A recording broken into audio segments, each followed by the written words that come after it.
The light within the Grand Synod of the Ethelgard was always a bruised, twilight violet, filtered through layers of hyperglass that had withstood the orbital bombardments of 3 separate galactic eras. Yet on this cycle, the atmosphere felt heavier than the crushing gravity of a neutron star, weighted down not by atmospherics, but by a silence so profound it seemed to suffocate the thoughts of the delegates gathered upon the tiered obsidian benches. High Exarch Valen shifted his massive, chitinous bulk against the grav cushions of his dais, his multifaceted eyes reflecting the dull shimmer of the holographic sphere hovering in the center of the chamber, a projection that displayed the galaxy not as a vibrant spiral of life and commerce, but as a fractured, dying thing, dominated by the creeping, cancerous blackness known only as the deadly silent ruin. It was a region of space where the fundamental laws of physics had been shredded by ancient, forgotten wars, a graveyard of stars where reality grew thin and brittle, and where no ship, no probe, and certainly no construction project had ever survived for longer than a standard planetary rotation. The Council, comprised of the eldest and most technologically advanced species in the known universe, had long ago declared the ruin forbidden, a quarantine zone marked on every star chart with the universal glyphs for death and entropy. Yet the rumors had persisted for cycles, whispering through the sub-ether relays and the trade routes of the outer rim, rumors that the youngest species, the Terrans, had ignored the warnings, had ignored the physics, and had piloted a colony fleet directly into the maw of the abyss. Valen felt a tremor of irritation ripple through his mandibles, a click of annoyance that echoed in the stillness. For the Terrans were considered momentary curiosities, short-lived, chemically volatile, and obsessed with projects that defied the elegant stagnation of the elder races. And now the Council had been summoned not to discuss trade tariffs or border disputes, but to address the terrifying energy signature that had just begun to pulse from the heart of the sector that should have been dead. Ambassador Xylos of the Silicon Synod, a being composed of suspended crystalline matrices and humming magnetic fields, floated slightly above his designated station, his internal lights pulsing a slow, methodical blue that indicated deep processing and skepticism. He spoke first, his voice a synthesized harmonic that vibrated against the carapace of every biological being in the room, asserting that the data must be flawed, that the sensors monitoring the periphery of the deadly silent ruin were ancient and prone to ghost signals, for it was logically impossible for any matter to coalesce within the ruin without being torn apart by the erratic gravitational shears that defined that cursed expanse. Xylos argued that the Terrans, with their crude combustion drives and their reliance on unstable fission technologies, could not possibly have survived the initial entry, let alone established a foothold, and thus the rhythmic thrumming detected by the long-range arrays was likely nothing more than the final death rattle of a collapsing star or the collision of debris fields grinding themselves into dust. The logic was sound, comforting even, for it reinforced the worldview of the Council, a worldview that placed limits on the possible, limits that protected them from the chaos of the unknown, and many of the delegates nodded or flashed bioluminescent signals of agreement, desperate to believe that the universe still operated according to the rules they had written over millennia of unchallenged dominance. However, matriarch Calith of the Vorash, a predator species that had evolved into a warrior aristocracy, did not share in the comfort of denial, her scaled hands gripping the edge of her podium with enough force to warp the metal, her slit-pupiled eyes narrowing as she stared at the pulsing red anomaly on the holographic map. She hissed a rebuttal, her voice a low growl that carried the weight of a species that respected strength above all else, reminding the chamber that the humans possessed a quality the elder races had long since bred out of themselves. A reckless, almost suicidal refusal to accept the concept of impossibility. She recalled the diplomatic summits where human engineers had looked at the schematics of hyperspace lanes and asked why they couldn't simply tunnel through the slipstream walls, a question that had met with laughter then, but now seemed like a prophecy of the madness they might have unleashed. Calith suggested, with a tone that bordered on fear, that the humans had not gone into the ruin to die, but to build something that the Council had deemed unbuildable, and if they had succeeded, if they had tamed the chaotic energies of the silent ruin, then the balance of power in the galaxy had shifted overnight, and the elder races were no longer the masters of the stars, but merely the tenants of a landlord they had underestimated. The debate raged for hours, a cyclical storm of arrogance, fear, and scientific denial, with the atmosphere in the chamber growing toxic with the pheromones of stressed biologicals and the heat of overclocked synthetic processors. Valen tried to maintain order, slamming his staff of office against the dais, demanding silence, demanding that a scout squadron be dispatched to verify the readings before they descended into panic. But his commands were swallowed by the rising tide of terrified speculation. Delegates spoke of the human anomaly, of the species that built cities on death worlds, of the creatures that grafted cybernetics into their own flesh not out of necessity, but out of a desire to touch the void. And as the arguments reached a fever pitch, the holographic sphere in the center of the room suddenly shifted, the dull red pulse turning into a blinding, solid beam of white data that pierced the violet gloom of the chamber. The room fell into a silence deeper than the one that had started the session, a silence of absolute shock, as the Grand Synod's central computer, an AI of unfathomable complexity, overrode the manual controls and projected a live feed directly from the sensor buoys bordering the ruin. On the screen, the swirling, bruised nebula of the deadly silent ruin, usually a chaotic mess of purple and black gas, was parting like a curtain drawn back by an invisible hand. And from the center of the devastation, where the gravity wells were known to crush dreadnoughts into spheres of compressed metal, something was emerging. It was not a ship. The scale was all wrong for a ship, the dimensions defying the visual processing of the council members. It was a structure, a monolithic geometric shape of dark gray metal and shimmering energy fields, vast enough to cast a shadow over a star system, a construct of such impossible magnitude that the sensor feeds glitched as they tried to calculate its mass. It was a fortress, a station, a world made of steel and will, pushing its way out of the gravity well with a slow, inexorable majesty that vibrated the very floor of the council chamber light years away. The structure was scarred, pitted by the cosmic violence of the ruin, but it was intact, and along its spine, lights flickered on, millions of them, a constellation of artificial stars ignited by human hands in the darkest place in the universe. Valen stood, his legs trembling beneath his bulk, his 4 arms hanging limp at his sides as he whispered the question that was burning in the minds of every being in the room. How? How could a species that had barely mastered faster-than-light travel construct a megastructure inside a region of space where matter itself dissolved? The sheer logistical nightmare of it was staggering. The resources required would have stripped a dozen systems. The engineering precision needed to counteract the gravity shears would have required an AI capacity beyond anything the Council possessed. And yet, there it was, a testament to impossibility, rising from the grave of the cosmos. The structure continued to advance, clearing the nebula dust, and as the image sharpened, the Council could see the intricate details of the surface. Immense docking bays capable of swallowing entire trade fleets, weapon batteries that bristled with unknown energy signatures, and vast biodomes protected by force fields that shimmered with the iridescence of soap bubbles against the void. Then came the signal. It did not blast through the speakers with the aggressive fanfare of a conqueror, nor did it carry the encoded complexities of a diplomatic cipher. It was a simple analog broadcast on an open frequency, a voice that sounded calm, tired, and unmistakably human. The translation matrix engaged, and the voice of a woman, identifying herself as station architect and High Commander Alina Rostova, filled the silent, terrified hall of the Grand Synod. She spoke not to the Council, but to the galaxy at large, her tone devoid of the arrogance that the elder races projected, carrying instead a heavy, solemn professionalism.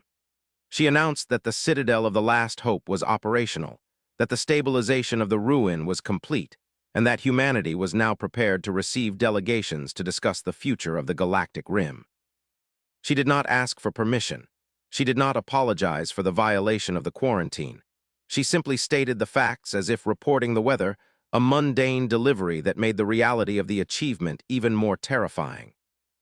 Valen looked at Xylos, whose lights had gone a frantic, strobing red, and then at Calith, who had sunk back into her seat, her predator instincts silenced by the sheer scale of the apex predator that had just revealed itself.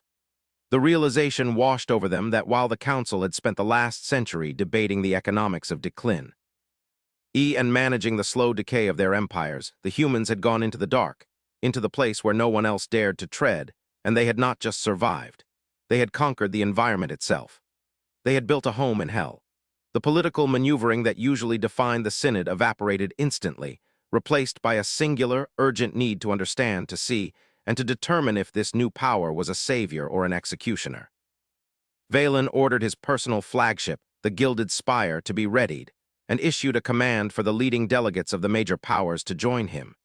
They would go to this citadel, they would cross the threshold of the deadly silent ruin, and they would look these humans in the eye to find the truth.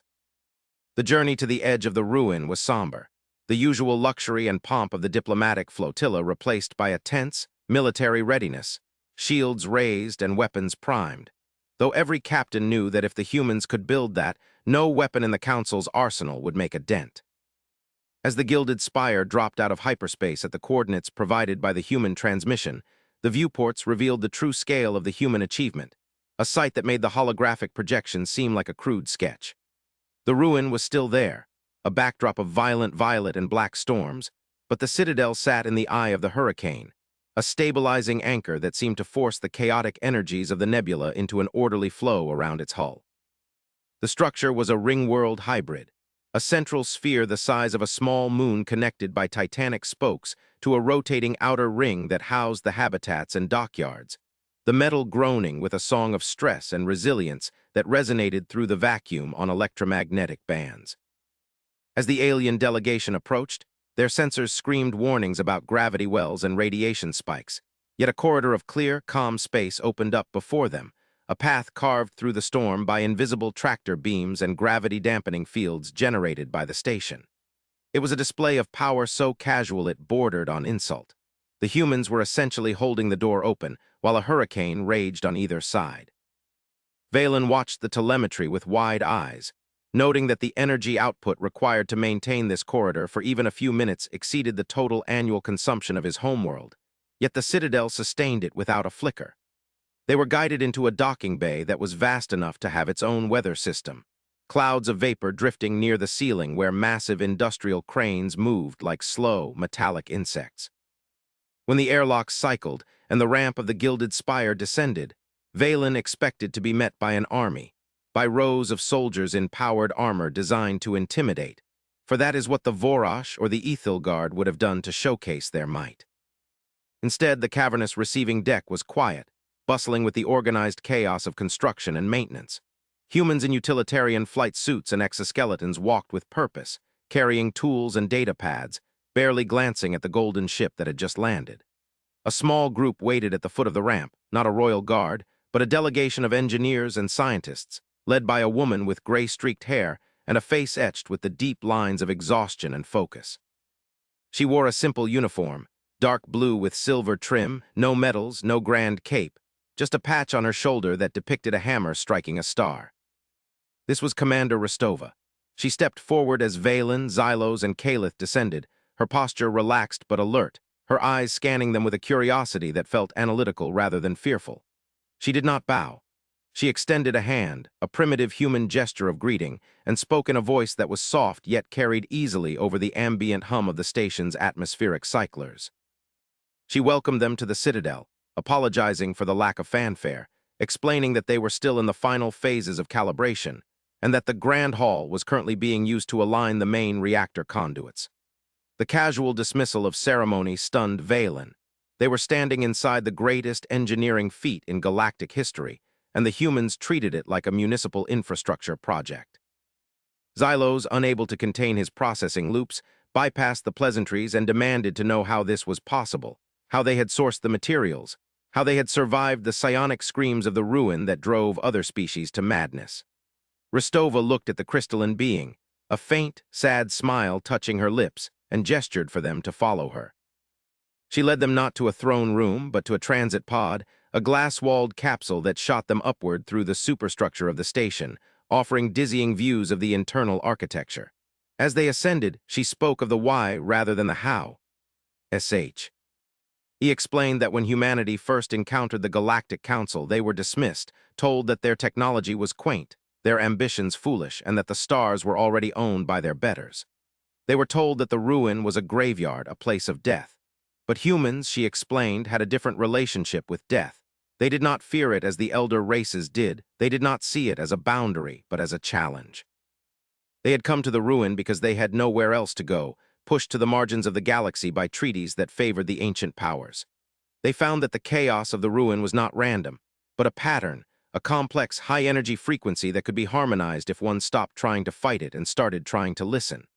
They mined the debris of the dead stars, they captured the plasma of the nebulas, and they built the citadel not by resisting the forces of the void, but by riding them. Rostova pointed out through the glass as they passed a section of the outer ring where massive, jagged shards of ancient alien hulls, remnants of the fleets that had failed before, were being melted down and repurposed into structural supports. She told them that the humans honored the dead by using their remains to build the future, a philosophy that struck Calith as profoundly, disturbingly spiritual for a species of engineers. The transit pod arrived at the command deck, a circular room that looked less like a bridge and more like an observatory, dominated by a 360-degree view of the ruin outside. The swirling clouds of purple gas and lightning were terrifyingly close, pressing against the containment fields, but inside, the air was still and cool. Crew members sat at curved consoles, their fingers flying over haptic interfaces, monitoring energy flows that would burn out a standard ship's core in microseconds. Rostova walked to the edge of the viewing platform and looked out into the abyss, her silhouette small against the backdrop of cosmic violence. She began to speak of the true purpose of the citadel, and the atmosphere in the room shifted from curiosity to a cold, creeping dread. She revealed that the Council's belief about the ruin was wrong. It was not a natural phenomenon, nor was it merely the aftermath of an ancient war. It was a wound, a tear in the fabric of the universe that was slowly, imperceptibly widening. The deadly silent ruin was leaking entropy into their reality, poisoning the stars, causing the slow decay that the elder races had felt but couldn't explain. The humans hadn't just built a station, they had built a suture.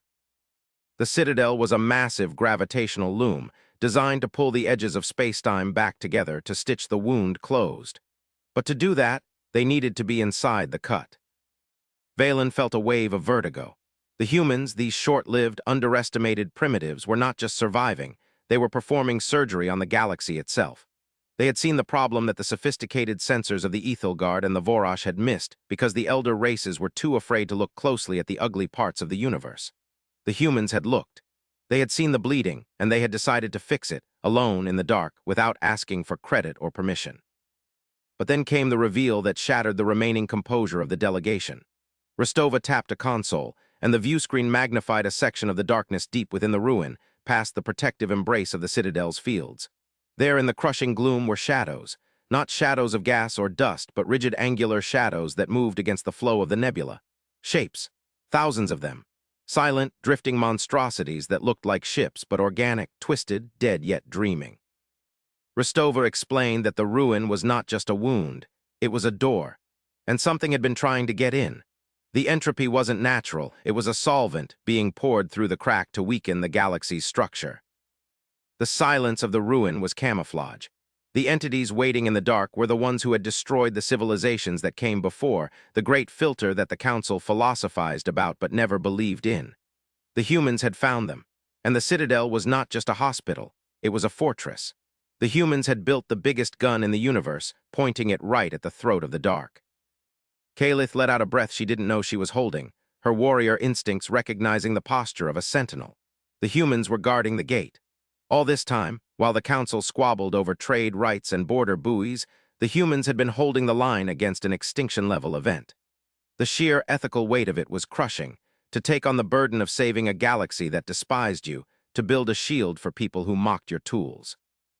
Rostova turned back to face them, her expression grave.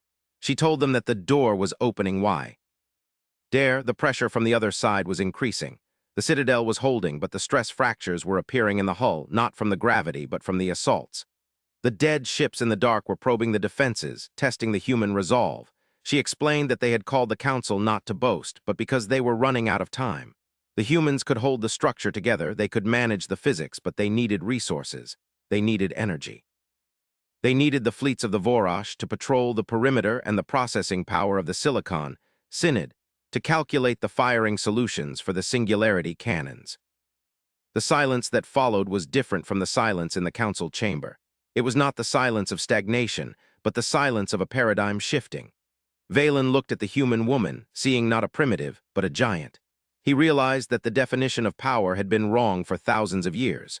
Power was not the accumulation of territory, Power was the capacity to endure suffering for a greater purpose. The humans were the most powerful beings in the room, because they were the only ones willing to die for a future they might not see. Xylos was the first to speak. The logical centers of his mind had reevaluated the risk assessment. The probability of galactic survival without the Citadel was 0. The probability of survival with the Citadel, supported by the Council, was non-zero. The choice was binary. He pledged the full computational network of the Silicon Synod to the Citadel's mainframe. Kalith followed, stepping forward and striking her chest plate with a fist, a salute usually reserved for the highest warlords. She pledged the Vorosh armadas, not as overlords, but as auxiliaries to the human command. She acknowledged that the humans had earned the right to lead the defense. Valen, the High Exarch, the representative of the oldest living civilization, felt the weight of his ancestors watching him. He looked at the holographic display of the dark shapes moving in the void, the ancient enemy that had been a myth until the humans turned on the lights. He bowed. It was a stiff, creaking motion, difficult for his biology, but he bowed low to Commander Rostova. He pledged the resources of the Ethelgard, the industrial might of 1,000 worlds, to reinforce the Citadel. But the story did not end with the alliance. As the delegates began to coordinate, transmitting codes and mobilizing fleets, Rostova invited them to one final location, the very core of the station. They descended into the bowels of the machine, where the hum of power was a physical pressure against the skin. In the center of a vast spherical chamber, suspended in a magnetic containment field, was not a reactor, not a star, but an object. It was a monolith of black stone, ancient, covered in glyphs that hurt the eyes to look at. It pulsed with a faint, rhythmic heartbeat. Rostova explained that they had found it floating in the exact center of the ruin when they arrived. It was not a weapon of the enemy. It was a message, a buoy left by a civilization that had died millions of years ago, the last time the door had opened.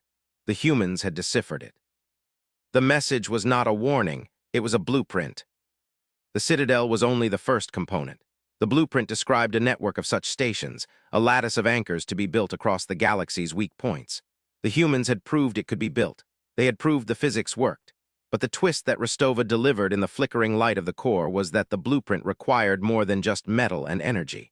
It required a psionic component. It required the collective will of billions of minds focused in unison. The cement for the reality anchors was consciousness. The enemy outside, the entities in the dark, fed on fear and division. That was why they generated the silence, the dread that separated species. To build the network to seal the breach forever, the galaxy didn't just need to share resources, they needed to share their minds. They needed a level of unity that was biologically repugnant to the isolationist elder races. The humans had built the hardware, but the software, the soul of the machine, had to come from the aliens. The humans were asking for a mental meld, a synchronization of the Galactic Council's populations with the human operators. It was a terrifying prospect, the ultimate loss of privacy, the end of secrets. But as the station shook with a sudden, violent tremor, a test blow from the enemy in the dark, Valen realized the brilliance of the trap the universe had set for them. Survive together, truly together, or die alone in the dark. The final image was of the alien delegates standing around the black monolith, their hands, or manipulators, resting on the surface, while Rostova initiated the link. The narrative pulled back out of the core, out of the Citadel, watching as the station flared. With a new, blindingly gold light, the light didn't just illuminate the ruin, it burned away the shadows. The purple clouds evaporated. The deadly silent ruin began to sing, a chorus of 1,000,000,000 voices, human, Ethelgard, Vorosh, Silicon, screaming a defiant harmony into the void. The humans had proved them wrong about the building. Now they were proving them wrong about the nature of life itself. The galaxy was no longer a collection of empires. It was a single organism awakening for the first time, and the humans were the neural spark that had ignited the fire. The enemy in the dark recoiled, for the door was slamming shut, locked by the one thing they could not break, a unity forged in the impossible fires of the human spirit. The silence was broken. The ruin was a ruin no more. It was the foundation. The aftermath of the initial synchronization was not a moment of instant triumph, but a period of profound, disorienting psychological shock that rippled across the galaxy. The link established within the core of the Citadel was not merely a communication channel. It was a temporary bridging of consciousness that allowed the High Exarch, the Matriarch, and the Silicon Ambassador to feel, for a brief, terrifying second, what it was to be human. They had expected a chaotic mess of primitive impulses, a loud, aggressive static of a young species. Instead, they found a deep, oceanic well of melancholy and hope, a strange duality where the fear of death was constantly warring with an irrational, stubborn love for existence. They felt the human history of building on ashes, the genetic memory of ice ages and plagues and wars, and the relentless drive to plant seeds in ground that might never bear fruit. It was this emotional resilience, this capacity to function while heartbroken, that acted as the stabilizing agent for the Citadel's reality anchors. The elder races, who had spent eons eliminating suffering and discomfort from their societies, had become brittle. They broke under stress. Humans, accustomed to the fracture, could bend without breaking. Back in the Grand Synod, the transmission of this experience caused a cultural earthquake. The footage of Valen, Calith, and Xylos standing side by side with Rostova, their minds linked to the Black Monolith, was played on every public screen on 1,000 worlds. The visual of the Citadel repelling the shadows of the void with a wave of golden psionic fire became the defining image of the new era. But the war was far from over. It had simply changed from a cold siege to an active front. The entities in the dark, now realized to be extragalactic predators that existed in the spaces between universes, reacted to the closing of the door with violent desperation. The probing attacks turned into full-scale incursions. The narrative followed the rapid militarization of the Citadel. It ceased to be just a station and became the headquarters of the Galactic Defense Initiative. The Vorosh fleets arrived within cycles, their jagged, predatory ships forming a protective sphere around the human megastructure. For the first time in history, Vorosh warriors took orders from human controllers.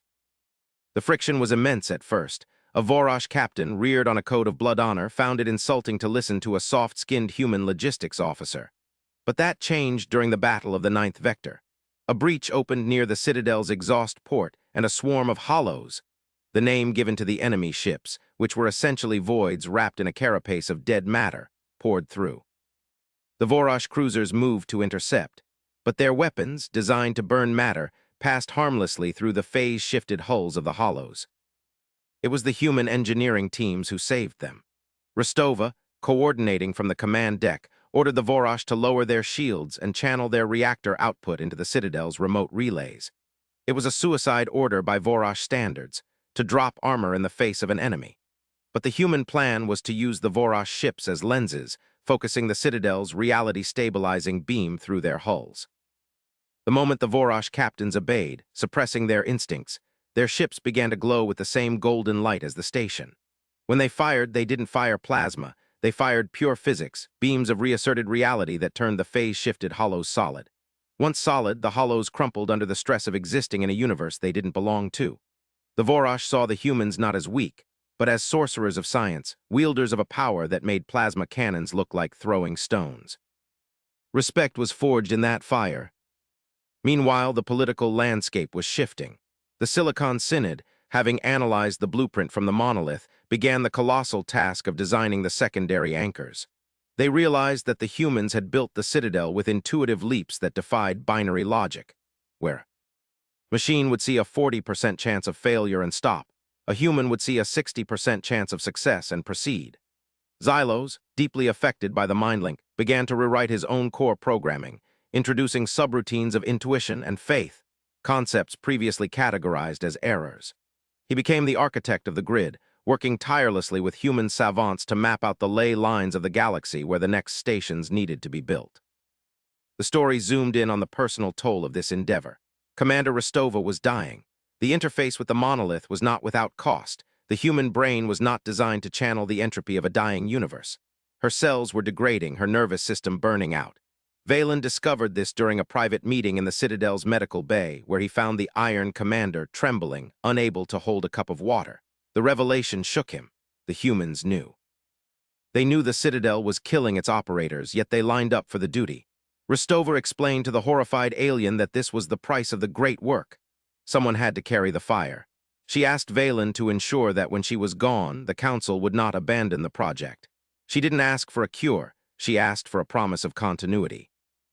This moment was the catalyst for Valen's transformation.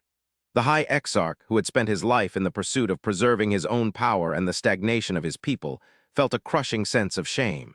He realized that the Ethelgard had lived in a golden cage, safe but purposeless. He returned to the council not as a diplomat, but as a crusader. He leveraged the immense wealth of his empire, emptying the treasuries that had been hoarding resources for millennia to fund the construction of the secondary anchors. He mandated that Ethelgard youth be trained alongside humans, not just in engineering, but in the philosophy of resilience. As the second and third anchors began construction in the distant sectors of the Firetide Reach and the Nebula of Lost Souls, the enemy adapted.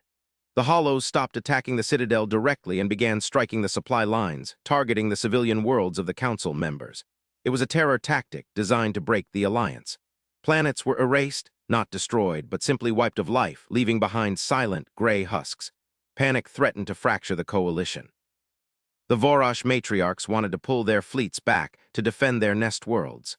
The Silicon Synod calculated that the war was becoming resource negative. This was the crisis point, the emotional climax of the second act. The alliance was fraying. The council was convened again, this time via hologram from the war room of the Citadel. The shouting was deafening. Accusations flew. The humans were blamed for waking the beast. The argument was that if the humans hadn't built the Citadel, the enemy would have stayed asleep. It was a lie, a comforting delusion, but fear makes lies taste like truth. Rostova, now confined to a suspension chair, her voice weak but amplified by the station's speakers, intervened. She didn't argue. She simply showed them the data from the monolith. The sleep was actually a digestion period. The enemy had been consuming the galaxy from the edges inward for 1 billion years. The deadly silent ruin was just the latest bite mark. If they stopped now, they wouldn't return to the status quo. They would be eaten. She proposed a desperate gambit. The bigger twist began to take shape here. The monolith wasn't just a blueprint for defense, it was a key. The network of anchors wasn't just a wall, it was a cage, but not for the galaxy. It was a trap for the entities. The plan was to lure the main body of the enemy, the swarm lord or the central intelligence of the Hollows, into the ruin, and then activate the full network, not to push them out, but to pull them in and crush them with the weight of a restored universe. It required bait. The Citadel would be the bait. The humans offered to overload the Citadel's reactor, creating a beacon of energy so bright, so delicious to the entropy feeders, that they couldn't resist. It meant the likely destruction of the station and everyone on it. The silence in the war room was absolute. The humans were offering to sacrifice their masterpiece, their proof of worth, to save the people who had doubted them. Kalith was the one who broke the silence. She refused. She stated that the Vorash did not let packmates die alone. If the Citadel was to be the bait, the Vorash fleets would be the hooks. They would hold the line. Xylos chimed in. The Silicon Synod would become the net, using their bodies to amplify the signal. Valen pledged the Ethelgard to be the hammer. The plan was accepted. The finale, the deadly silent ruin becoming a battlefield of apocalyptic proportions. The trap was set. The Citadel lowered its dampening fields, letting the reactor scream into the void. The respo. NSE was immediate. The nebula boiled. The darkness tore open, and the swarm lord emerged, a horror of non-geometry, a thing of negative light that spanned light minutes. It descended on the Citadel, its tendrils lashing out, shattering the outer rings. The battle was described in cinematic, sensory-overloading detail. The Vorash ships diving into the darkness, firing point-blank. The Ethelgard dreadnoughts forming a wall of gold metal, taking hits that crumpled cities. The Silicon ships weaving a web of laser fire. And in the center, the humans, holding the reactor critical, waiting for the signal that the secondary anchors were aligned. Rostova, eyes bleeding, hands fused to the controls, watched the telemetry. The swarm lord wrapped itself around the Citadel, trying to consume the star within. The station groaned, metal screaming, bulkheads collapsing. Thousands of humans died in those minutes, sucked out into the void or crushed by debris. But they held. They held until the indicators for the Firetide and Lost Souls anchors turned green. Now, she whispered. The network activated. Across thousands of light years, the anchors fired.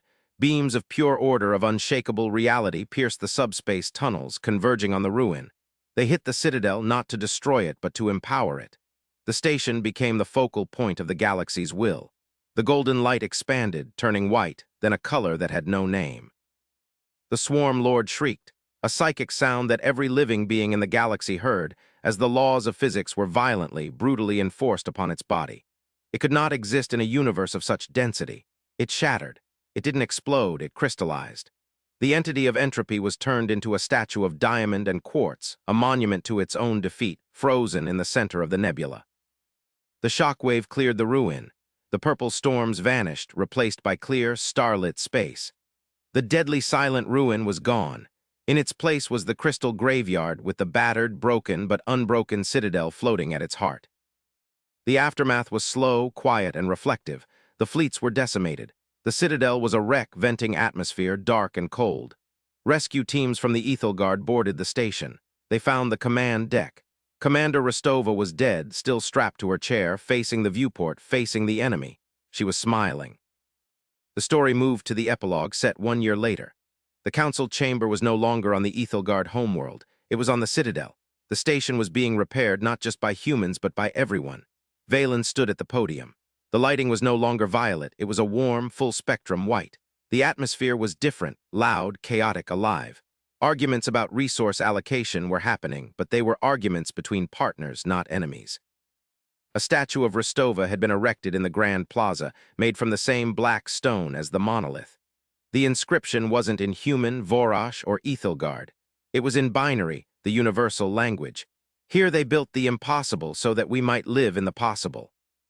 The final scene was of a human engineer and a Vorash warrior walking along the outer hull of the station, repairing a sensor array.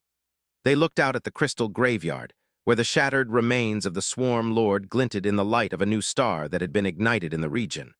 The Vorash asked the human what they would do now that the war was over, now that the galaxy was safe. The human looked at the star, then at the vast, empty darkness beyond the rim of the galaxy, the next frontier. "We didn't build this just to hold the door shut," the human said, adjusting their tool belt. "We built it to be a harbor now that the storm is over. We build ships. We go see what's on the other side." The camera pulled back, showing the citadel not as a ruin, but as a beacon shining bright in the eternal night, a testament to the species that refused to accept the word no. The galaxy was no longer dying, it was just beginning. The silence was over. The age of the builders had arrived. The philosophical resonance of the ending lingered on the concept of the builder versus the warrior. The Vorash had thought strength was destruction. The humans taught them that true strength was creation in the face of entropy. The Ethelgard had thought wisdom was caution. The humans taught them that wisdom was the calculated risk. The Silicon Synod had thought logic was binary. The humans taught them that hope was the variable that solved the equation. The story closed with a view of the monolith in the core, pulsing slowly, a heartbeat that matched the rhythm of a united galaxy. The deadly silent ruin had been the test, the crucible. Humanity had passed, and in doing so, they had dragged the rest of the universe into a future they hadn't dared to imagine. The final line of the narrative was a thought from Valen as he looked out at the stars. They said it could not be done, and they were right, one could not do it, but we did. The screen faded to black, leaving the echo of the citadel's hum, a sound of life enduring and defiant.